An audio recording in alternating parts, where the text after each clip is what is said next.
Dans le village de Assi Chagar, en Mauritanie, le quotidien des habitants est marqué par une pénurie d'eau. Les puits sont asséchés et les femmes maraîchères sont contraintes de parcourir plusieurs kilomètres chaque jour pour accéder à une source d'eau potable. Un trajet long, difficile et dangereux.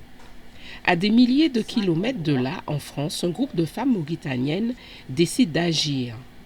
Conscientes des souffrances de leurs proches restés au pays, elles lancent une campagne pour financer la construction d'un puits dans leur village d'origine.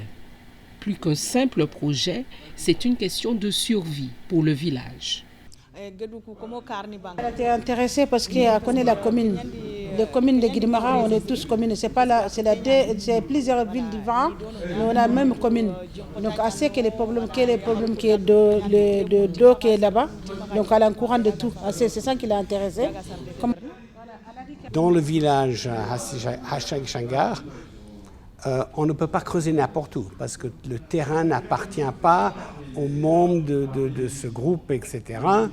Et donc il faut identifier à l'avance où on pourrait creuser, et puis, ou plutôt forêt, pas creuser, et puis préparer les choses sur cette base-là.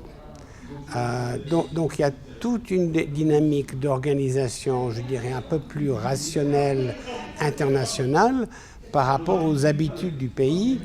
Et il faut les conjuguer. On ne peut pas arriver de l'extérieur en disant « tiens, il faut faire ça ». Il faut s'adapter et conjuguer avec la culture locale. Construire un puits dans une zone aride comme Assi Chagar est un défi.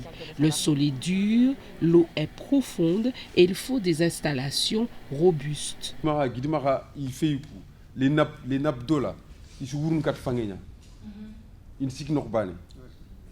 Guidimara, angana nyeke fawati nappe sougaye, ça va vers le fleuve Sénégal. Voilà, directement. Ça descend. C'est pourquoi à chaque fois Guidimara, quand on fait un forage, on a du mal à trouver de l'eau. Parce qu'il voilà, il y a quatre fangénia. On peut trouver une nappe, on a une nappe, on a une fangénia faïdique. Dès qu'on casse la pierre, le rocher, on peut trouver de l'eau. Ce week-end, elles ont accueilli Ibrahima Diakate, un chef de projet spécialisé en infrastructure hydraulique. Il discute des détails techniques et financiers du projet. Le devis il est à 8 692 220. Ouguia? Ouais. Ouguia. Dans les 30-40 millions. Depuis que j'ai mis mes pieds devant la porte, dès que je suis rentré, j'ai vu les moments. Je me suis dit, ah ça y est, c'est bon, je suis là-dedans.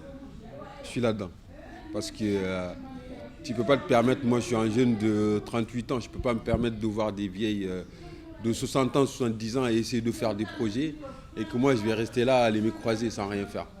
Là, ça me touche profondément. Toute la région de Guidimara, quand ils regardent, pratiquement les politiciens ne font pas grand chose. Ou je peux même dire ils ne font pas.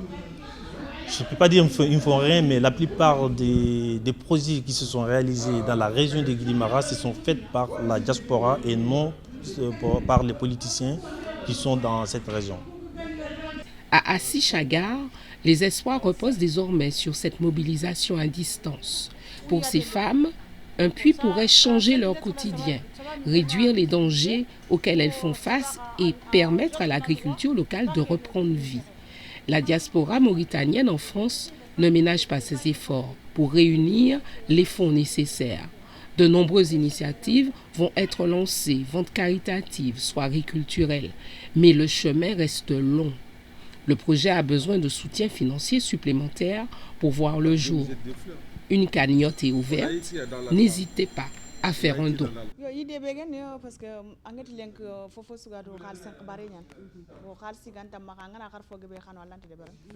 Voilà, on fait un peu de trouver l'argent à Camoro, tout le monde a Camoro, Gankat, Oga Kebe Mundo de Boukou, Gankat, Agakati de Berne. Donc, il y a un autre Camoro.